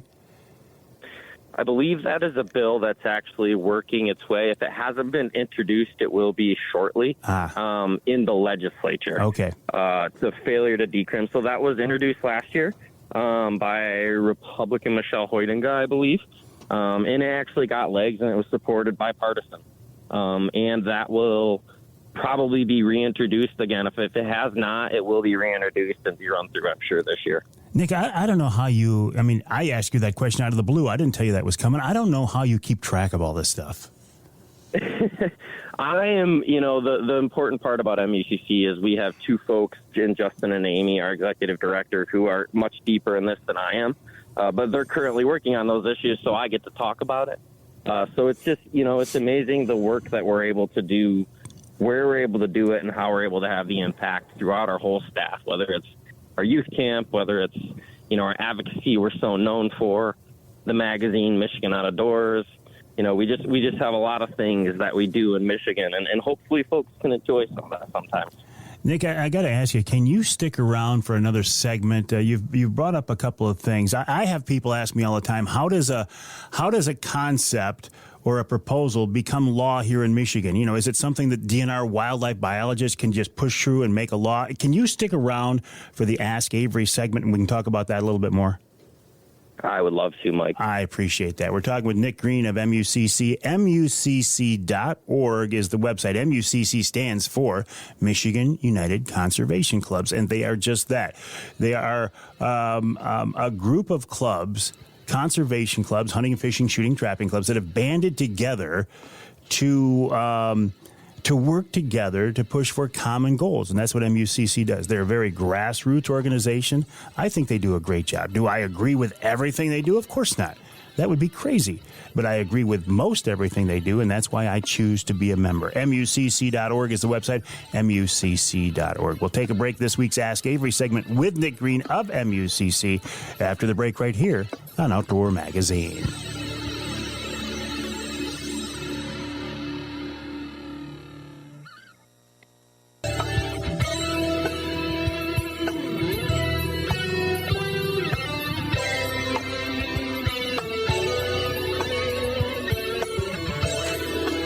You can hear the Outdoor Magazine show on more than 30 stations across the great state of Michigan, including 98.5 WUPS out of Houghton Lake. How about WHTC in Holland? That's 1450 AM, 99.7 FM. Can we go north of the bridge one more time? We can. We can go to Marquette. You can also hear us in Marquette on WDMJ 1320 AM. The Ask Avery segment is brought to you each week by the good folks at Security Credit Union. Security Credit Union loves to work with outdoorsmen and women, and they can help you with your next outdoor adventure. Check them out online at securitycu.org. That's securitycu.org. The way the Ask Avery segment works, this is your chance to get involved in the content of the show. You can send me an email. The best way to get a question to me, send me an email to Mike at MikeAveryOutdoors.com. That's Mike at MikeAveryOutdoors.com. This week's question is not from one specific person, but just something I hear about all the time. There is some confusion about how fish and game laws come to be in Michigan. I hear all the time from people say, oh, that darn DNR, they put this law into effect and now I got to deal with it. Well, that's not entirely the case. And Nick Green of MUCC kind of got me thinking about this in the previous segment when he was talking about the guiding legislation that they're working on right now. And Nick, I appreciate you sticking around for another segment, and you are the perfect guy to ask about this. So how do these laws come to be? We had Chad Stewart on, DNR biologist, in the first hour. I mean, can Chad, just as a wildlife biologist, make a recommendation and have it become law? Well, I don't know if I'm the perfect guy. But, well, you are. I'm not an attorney or a lawyer, but it's interesting how rules and laws, not just fish and game, but even driving and just our regular rules and laws and how they come to be. So, in the fish and game world, we have really a couple ways that these things can be handed down. One of which is very simple, and that is kind of a director's order from the DNR. Those are things like, land use orders. I'm trying to think of very big ones we've had recently come up, but things that generally can't have a large sweeping impact, things that you would expect check and balances to work, they do. And director's orders are, again, more surgical in nature. And then we have, legislative endeavors that result in bills that kind of govern our natural resources. So the way bills happen, they can happen from, constituents to their legislators. They can happen from, say, the department. The DNR actually needs to get something changed, like commercial guiding. They are supportive of. They would like to see commercial guiding instituted in the state. So they can actually go to sponsors, or they can go to folks in the legislature. It's important to note that only legislators can introduce bills. So the department cannot, MUCC cannot, other interests cannot. That's why lobbying, that's why, the politics of Lansing is a big deal. Those are kind of the ways legislatively it can work. And then there's a big process that goes with that, and trying to work with legislators to help educate them on the topics and the issues, because there's only so many of them throughout the state, and they aren't as dug in as we are. And then the other big kind of rulemaking body in our world is the Natural Resources Commission. And this is a body of 7 individuals who are appointed by a governor. It's required to be bipartisan, so it cannot have more than 4 of one party. And it is kind of, at least in MUCC's point of view, really the place that the important fish and game laws reside. And that is really manner, method of take. So these are the ones that really affect, our deer hunting, our turkey hunting. The legislative stuff is kind of, you can hunt. This is what you can hunt. So that's a little bit more broad. And then the NRC is, this is how you hunt. This is the manner and method with which you may hunt. So the way those laws are kind of brought up are, again, can be lobbying. It can be, the department is recommending something to the commission to bring forward. There's a public comment period. Often public commenters come forward, and then, lo and behold, months later, a commissioner brings forward a amendment or a proposed wildlife order that stemmed from that public comment. So, it's very interesting. So, yes, those regulations could come from Chad Stewart. They could come from a biologist, but they also could come from you or I. They also could come from MUCC. I mean, there are a million ways to affect and change laws, and if you're unsure, you don't know what to do, try to get involved with an organization, a person, place, or thing who understands the process, and they'll break it down for you. That's really the easiest way to get involved. See, Nick, I told you are the perfect guy to answer that question. That was very short and brief. Again, I guess laws are very complex in Michigan, and the way they work, and especially when you dig into the legislative process, and when you have 2 chambers that have to go through, plus an administration. Well, currently, I think you. We are out of time, Nick, but I think you broke it down very well, and I appreciate that. Nick Green of MUCC, MUCC.org, steps in to answer this week's Ask Avery segment, and I appreciate that. I also appreciate the folks from Security Credit Union making each week's Ask Avery segment possible. Check them out online at securitycu.org, securitycu.org, and of course, MUCC is MUCC.org. We'll take a break for the top of the hour. When we come back, we're talking late season turkey hunting and more with Al Stewart of the Michigan DNR.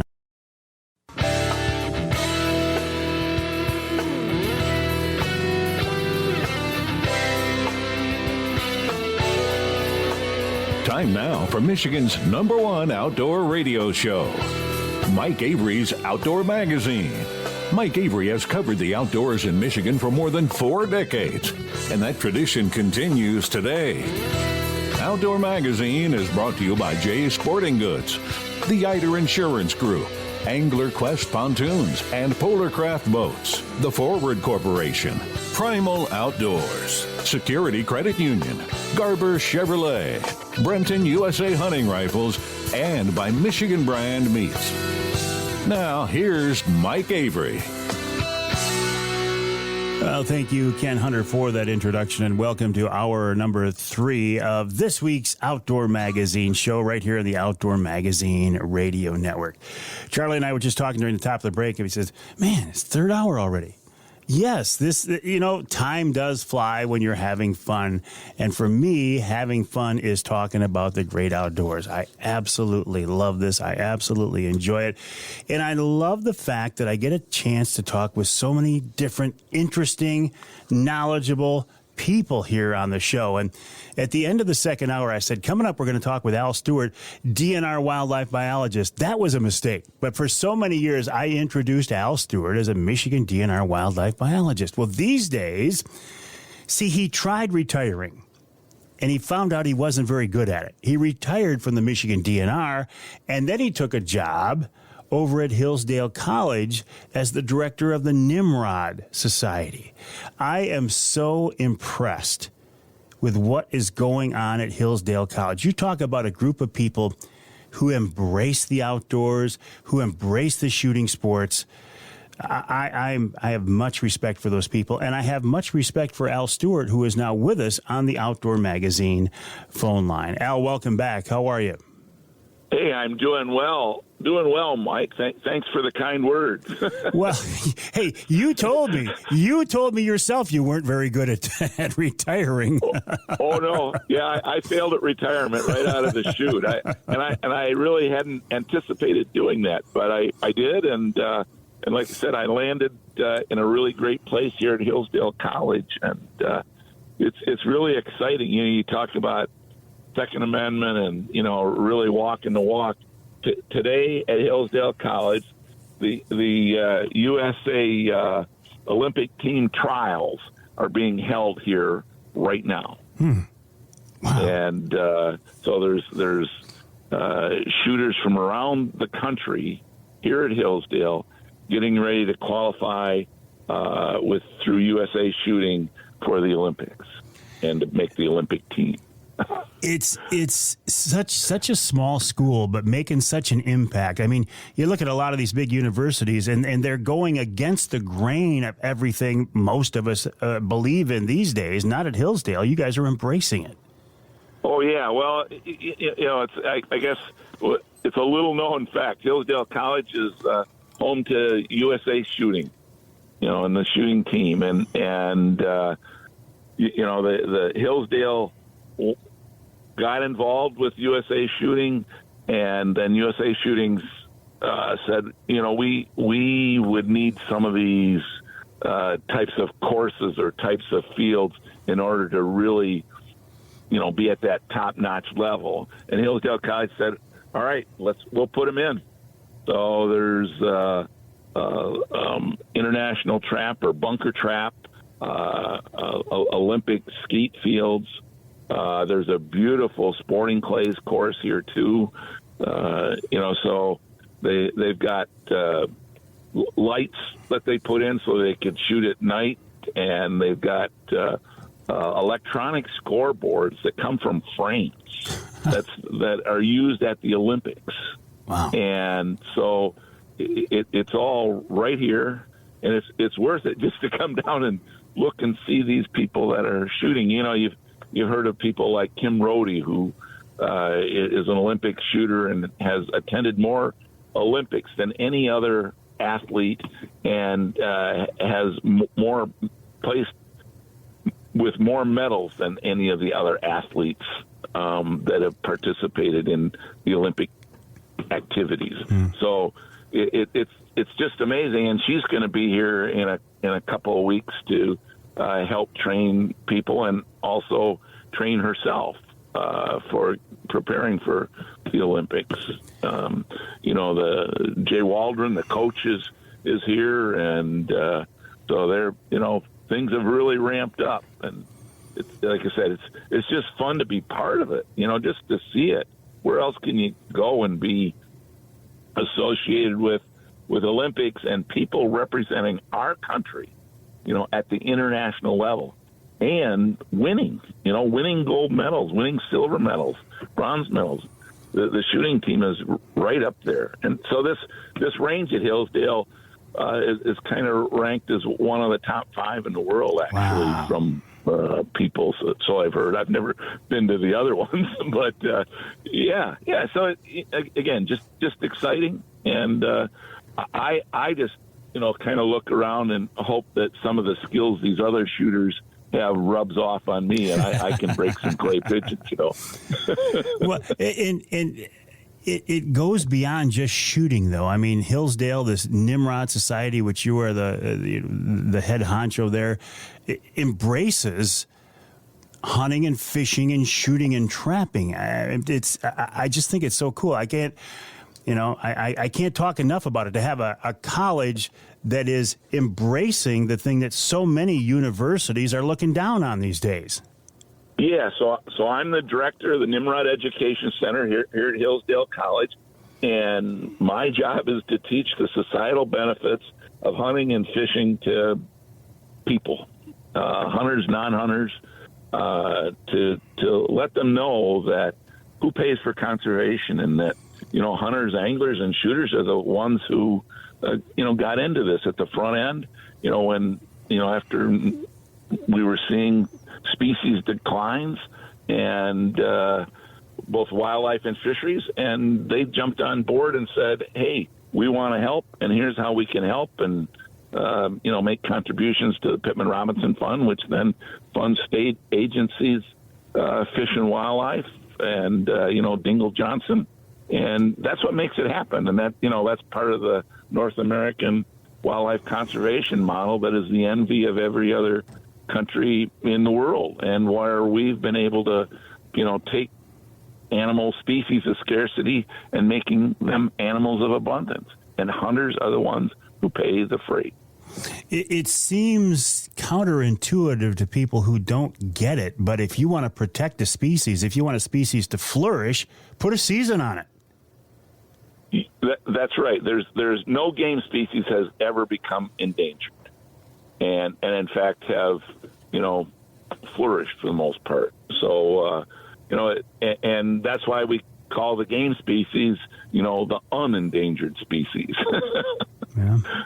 But you know, having said that too, is, you know, the things like the bald eagle that have increased from being an endangered species to now not even being listed. You know, hunters didn't hunt them, obviously, but what hunters did is provide habitat where eagles live, and they provided that food source that eagles eat. And now we have eagles, lots of eagles everywhere. You know, so yeah, and it takes a lot to go from endangered to unlisted. I mean, that's a huge hurdle. It's you know, again, one of those great conservation stories, and you know that the hunters helped really pay for the habitat, and then provided some of the things that eagles eat. You know, yeah, well, that's a great example, because I think I was 30 years old before I ever saw an eagle because we just didn't have any. And now, I might drive home from the station today. I'll drive within a few miles of, I think, 4 different active eagles' nests. They're so common these days. When I take the grandkids out driving around, I point out, hey, there's an eagle. How cool is that? They're like, yeah, whatever, Grandpa. They just take it for granted now. There's so many of them out there. It is, but, again, they're the national symbol of our country, and we were able to bring them back, and hunters played a big part of making that occur and wanting clean water and clean air, in the 70s when all of that was happening too. So it's, and then for Michigan, we have I think the largest nesting population of eagles in the continental United States. Obviously, Alaska has a whole bunch of them too, but Michigan has a number. And then, you look at ospreys. We've done a lot to, bring some of those back, and they eat fish. So part of that is Dingle Johnson funds, that anglers use to provide areas that, have clean water that have fish in them. And then there's turkeys. Ah, yeah, turkeys. A bird very close to your heart. Well, that is a great conservation success story as well. Hang tight, though, Al. Let's talk about that after the break. We're talking with Al Stewart, Al, what's the official title again? I'm sorry. I'm the director of the Nimrod Education Center at Hillsdale College. And the website for Hillsdale is hillsdale.edu. That's hillsdale.edu. We'll take a break here in the Outdoor Magazine show. When we come back, we'll talk more with Al about... we're going to switch gears here now. He is one of my turkey hunting experts. So after the break, we've still got a good 2 weeks of Michigan turkey season yet. I want to talk with Al about turkey hunting during the late season, about turkey numbers, and there seems to be a decline. Have you seen it in this season? I don't know. Some areas don't have birds. Some areas have a lot of birds. So we'll talk about that. We'll talk about whatever else comes up in our conversation with Al Stewart. Again, the website for Hillsdale is hillsdale.edu. That's hillsdale.edu. Lots more coming up. Stay with us.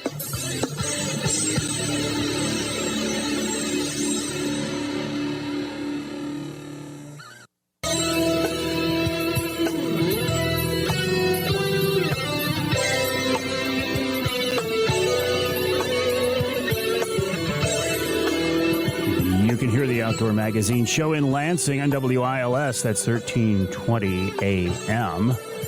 You can hear us in Muskegon on WKBZ 1090 AM.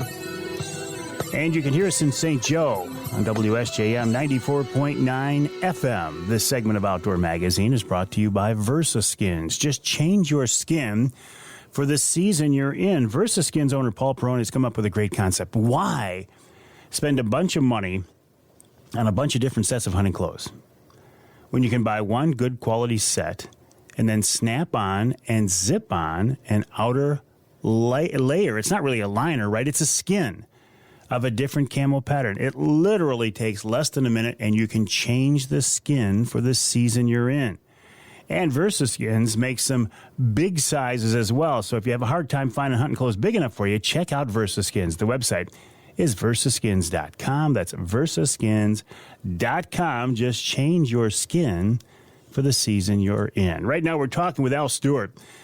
I've been talking with Al for years. I've known Al for years. I got to know him when he was a DNR wildlife biologist, upland game bird specialist. He's a hardcore upland game bird hunter. These days, he's over at Hillsdale College doing a great job there at a really great college. I mean, the website, hillsdale.edu, hillsdale.edu. All right, Al, let's talk about one of your favorite subjects, and that is turkey hunting. We've still got some time here in Michigan, and I know you love what I like to call the mosquito season. Oh, yeah. Yeah, it's good. Hey, before we jump into that, I also have to say, people wonder, what is Nimrod? Yes, please. And, you're in charge of this Nimrod Pro. What is that? And Nimrod is mighty hunter before the Lord in Genesis. And that's the basis for the name that goes with this program. So that just to clear that up, because I get a lot of questions. Well, and I do appreciate that, because sometimes Nimrod is used incorrectly these days and looked at as kind of a bad connotation. So I appreciate that clarification. Yeah, it's sort of, someone who needs mentoring, I guess. And, I look at even taking that definition and moving it towards in the program I'm involved with is just helping people learn, about conservation. So, and think about the people that you have mentored and helped them to learn about turkey hunting over the years. I mean, honestly, I bet you've introduced more people to turkey hunting than probably anybody else in the state of Michigan. Well, there's Steve Sharp's pretty good at it too. But yeah, we've worked as a team to help people learn about turkey hunting, because in the beginning most people had no idea. We did those seminars back in the 70s actually to teach people how to hunt turkeys. And how did you learn? Because you didn't grow up hunting them. None of us in Michigan did. No. Of our age. Yeah, no, I learned sort of through the school of hard knocks. And, in the 70s, there really wasn't any way, there weren't many books on it. You couldn't even buy turkey calls. I learned how to make turkey calls, and those were the first calls I ever had. And then part of the seminars, I taught people how to make turkey calls. One of my favorites is the wing bone turkey call. So you shoot a turkey, you take the bones out of the wing, and they're hollow, and you kind of cut them off a little bit, and you make like a little trumpet with them. And you can use that to call turkeys. And there's nothing greater than to shoot a turkey, take the wing, and then use that to call another turkey in. Oh, that is pretty cool. It's really fun. Yeah. And you talk about, conservation success stories. The story of the eastern wild turkey here in Michigan is a huge success. Oh, throughout the country is a huge. It's probably, truly one of the top conservation stories in this country. And before we, I want to talk about late season tactics, but you and I have talked before about turkey numbers declining. Is that still the case? Is it a concern? Any idea why? Yeah, records suggest, information we have suggests turkey numbers are declining from what they were 10, 15 years ago. And not just in Michigan, but throughout most of the eastern wild turkey range. And there's been, consortiums of biologists that sit down and discuss this, looked at it.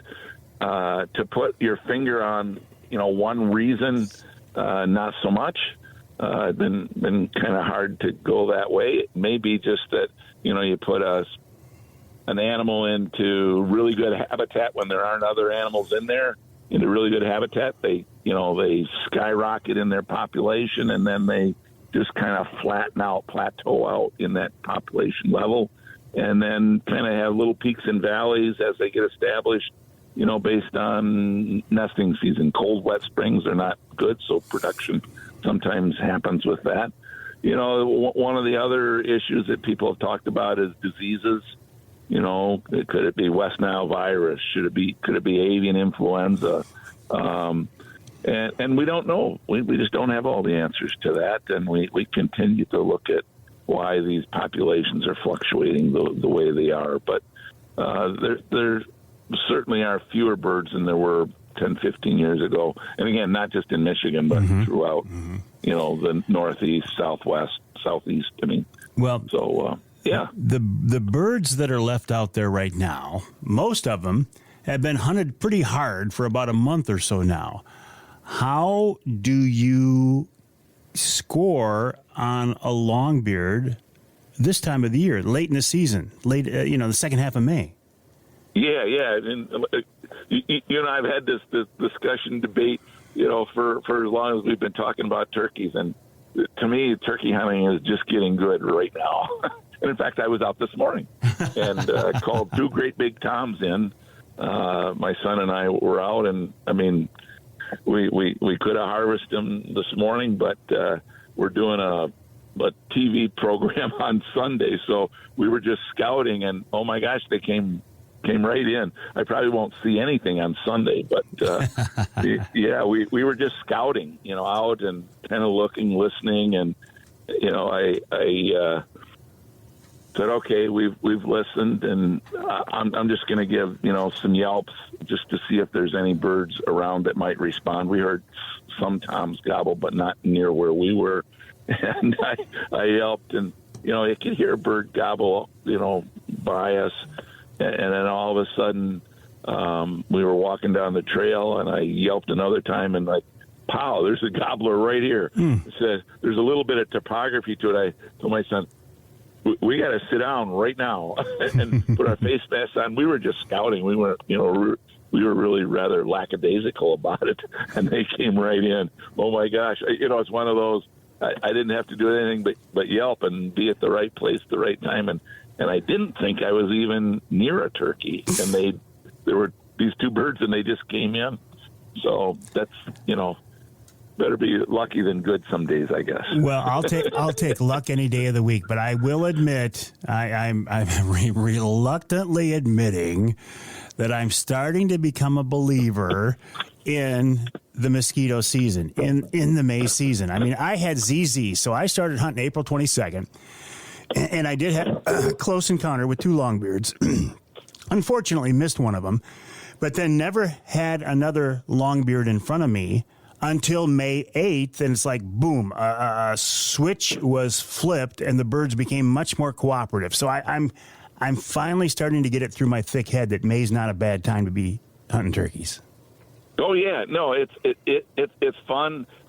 I think it gives you a little bit more latitude too. There's more vegetation around a little bit, so you can move a little without being seen. Just moving your hands even, there's just that. But at the same time, sometimes the birds aren't as visible either, because there's a little bit more vegetation. But I like this time of the year. I like the mosquitoes, keeps the riffraff out of the woods. And that's why God made thermocells, was for this May season. That's no question about it. No, thermocells are one of the best things out there, and I'm not that kind of a technology guy, and I was looking at those saying, gosh, I wonder, this was when they first came out. Gosh, yeah. I can't believe this would work. And then my counterparts from Louisiana said, oh no, the state issues this to us. These things really work, and we have lots of mosquitoes. And I said, oh, okay. And I got one, and they work. Yeah, boy, they certainly do. You're talking about you can't see the birds as well once the trees flesh out, but, we can't see them, they can't see us. The thing that kind of throws me for a loop is gobbling, because once you get that buffer on those trees, it can be harder, for me at least, to tell a direction and a distance of where that bird is. Distance is huge in that when you get that vegetation on. I'm like, if you can hear a turkey gobble well, you better be ready. Yeah. You're close. Yeah. It really, like you said, muffles it. When the leaves aren't on, you can hear that gobble for quite a distance. But when the leaves come on, when they're roosting, first thing in the morning, you can hear it in that, the clear spring morning still, clear air. But when they hit the ground sometimes, you hear this muffled gobble, and you're like, I hear a gobble. And then more often than not, I have actually then, thought they were further away and like spooked them just because I didn't know that. Even Al Stewart messes up on turkeys once in a while. Oh yeah. I do that. Yeah. This morning, I was, we were listening for birds and hadn't heard anything, and it was, time that I thought most of them should have gobbled, and I was walking this trail, walking real slow, and I flushed a tom out of the roost. He was still roosted there, and I knew there were birds roosted in this area, but he hadn't gobbled at all. I mean, if he was going to gobble, he should have gobbled. The sandhill cranes flew over, the geese flew over. I mean, he had lots of opportunities to let me know he was there, and he refused. Isn't it funny how they just won't follow the script? That's right. And so I spooked him, and I said, "Oh, gee, that." He didn't go very far, but if we were really seriously hunting, it would have been, oh man, that was kind of an error. Well, you've still got a couple of weeks left, and for you, I know that's a close interaction with several birds. Al, always a pleasure. I appreciate your advice, and keep up the good work over there at Hillsdale. Al Stewart of the Nimrod Education Society, and the wrong word, but you can learn more at the website hillsdale.edu. That's hillsdale.edu. We'll take a break here in the Outdoor Magazine show. A few more things I want to talk about. I hope you can stick around.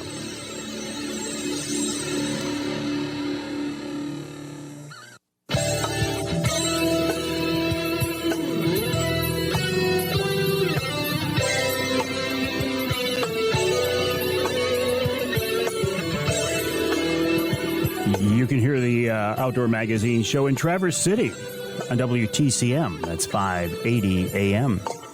You can hear us in Manistee on WTIQ 1490 AM, 95.3 FM. And you can hear us in Saginaw on WSGW AM and FM, 790 AM, 100.5 FM. I'm in the studios of WSGW right now, but for 3 hours a week, I get to commandeer one small corner of the building. Very nice studio. I'm in here with Charlie Rood. Charlie doing a great job as always. There they are. Okay. It's kind of chilly out today, but it's a nice bright sunny day. And usually when we get some sunshine, people are more inclined to show up and wait for Charlie as he leaves. See, Charlie comes in here like in the middle of the night. So he's been in here for like 8 hours now. So he's getting anxious. He wants to go home. And when he leaves, there are usually people out there with signs chanting, "Charlie, Charlie." I don't hear any chanting yet, but there are some vehicles just starting to show up. So they must realize it's about the end of his shift, about time for him to go home. He can't go home quite yet, though, because he's got to stick around as we record this month's Polar Craft podcast. So anyway, thank you, Charlie. Appreciate it. Talking with Al Stewart there about thermocells. If you have not tried these things, you really need to. I first heard about thermocells from the Hunter Safety System guys, John and Jerry Widener, and their good friend Jim Barta. And they said, there's this new thing out there called the thermocell. It's not a thermocell, it's a thermocell. And it runs on butane, and you put a pad in there, and it heats the butane up, and this pad gives off this scent, and it keeps the mosquitoes away. And it's like, come on, guys. If anybody else other than you guys told me that, because I trust them, I wouldn't believe it. They said, no, you got to try these things. They're the real deal. So we did then try them. Holy cow, do these things work. Now, they do put out a smell. They do put out a scent, but you can get different scented pads. There's an earth scent one that I like that really doesn't smell too bad. So I do use them for late season turkey hunting, but where I really use them and where they really come into play is up in Canada, Ontario, Quebec, when I go up there bear hunting. Because the mosquitoes, the black flies can be absolutely overwhelming. I don't know how you could be out in the woods, and it's the same thing in the UP. I don't know how you could be out in the woods and not moving and put up with these flying critters that just seem to want to suck all the blood out of us or at least drive us crazy. You fire up a thermocell, and they disappear. I use them often when I'm sitting in a blind, and I've seen this before. You get out to the blind, the mosquitoes are buzzing everywhere. They follow you in. They follow you into the blind, and they're just driving you crazy. You turn on that thermocell, and within a few minutes, it starts to heat up. It starts to put out that scent, a little bit of smoke. Every mosquito or black fly in the blind takes off, and they leave. But even better, and I've seen this happen, you'll see mosquitoes come to the window of the blind to get a whiff of that thermocell, and they turn around and they leave. Very cool. Very effective. I've seen how thermocell now makes things for like the picnic table or the patio. I don't see any reason why those wouldn't work as well. Very, very cool. Now, the downside is, like, if you're turkey hunting, turkeys don't care about smell. I smoke cigars in the blind. They don't care. Surprisingly, bears don't seem to mind Thermacell, the scent of a Thermacell either. I was hunting up in Quebec one time with a good friend of mine, Tony, and Ted Harpum of Dart and Archery, and they had 2 Thermacells going in the blind. I mean, they were putting a blue cloud of smoke out the window. I wasn't in the blind with them, but I saw the video of this. This blue Thermacell cloud is wafting toward the bait, and I thought, oh, well, there's no way a bear is going to come in through that. Bear walked into that. He put his nose up in the air, and he smelled it, and he went right to the bait. Didn't seem to matter. Now, whitetails, that's a little bit of a different subject, right? But usually by the time whitetail season comes around, other than the early, the youth hunt, they're not so much of a problem. But, I don't work with Thermacell. I'm not sponsored by them. They're not an ad company, nothing. There's no relationship there at all. I pay full price for every Thermacell that I buy, and they're, every one of them, very much worth it. They're not that expensive. What I haven't done, and I keep thinking I'm going to do this, but I haven't, is, when the flies get real bad in the water in the summertime, I have not taken a Thermacell out on the Angler Quest. I don't know if it would work out there. I don't know why it wouldn't, but I haven't done it yet. Stay tuned for that. Maybe we'll bring you an on-the-water report. We do also plan on doing Wednesday Night Live sometime in June with Brad Dupuis, Mr. Angler Quest himself, on his Angler Quest, fishing out of Linwood Beach Marina on Saginaw Bay for walleye. I don't have an exact date on that yet, but stay tuned. We'll have more on that as we get a little bit closer. All right, I think that should wrap it up. We'll take a break here in the Outdoor Magazine show. When we come back, we will wrap it up with wild game chef extraordinaire, Dixie Dave Minar. I suspect he has another recipe for us this week. I don't know what it'll be. Honestly, I don't know what Dave's going to talk about till he hits the air most times, but that's kind of the adventure of it. My website, MikeAveryOutdoors.com. My email address, Mike@MikeAveryOutdoors.com. Love to hear from you. Don't hesitate to reach out. Mike@MikeAveryOutdoors.com. Dixie Dave Minar coming up after the break right here on Outdoor Magazine.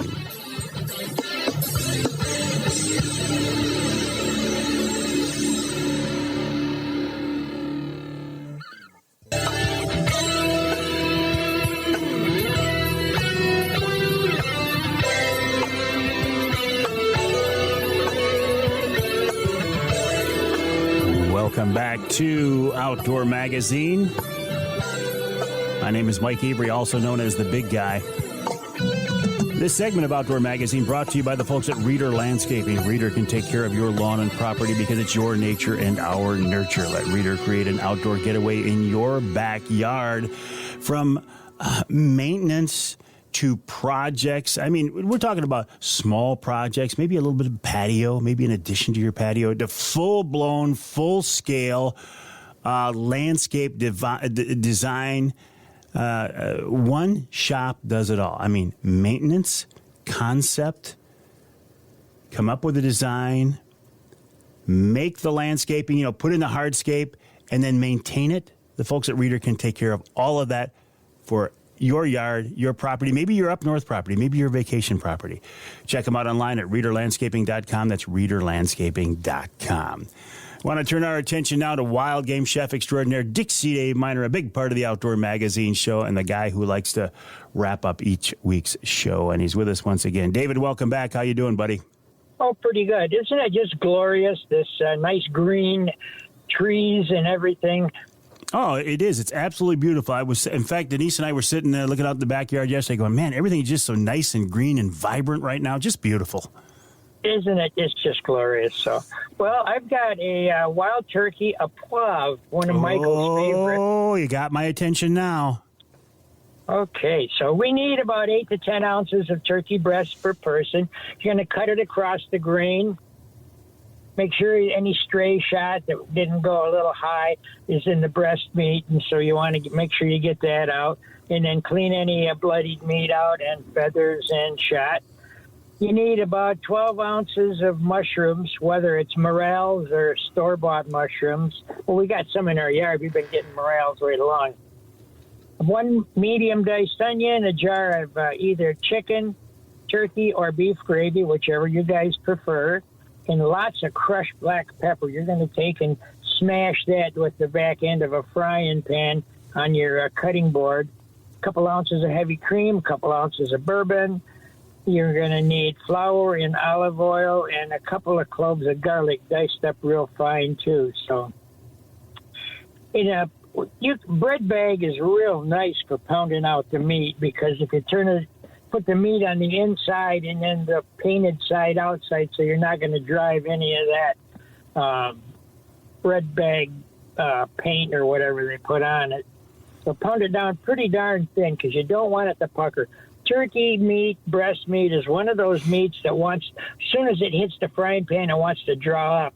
So if you take and use your meat mallet and pound it down real nice and thin, and it's going to still draw back a little bit, and it'll still give you a nice sized steak, but make sure you pound it down.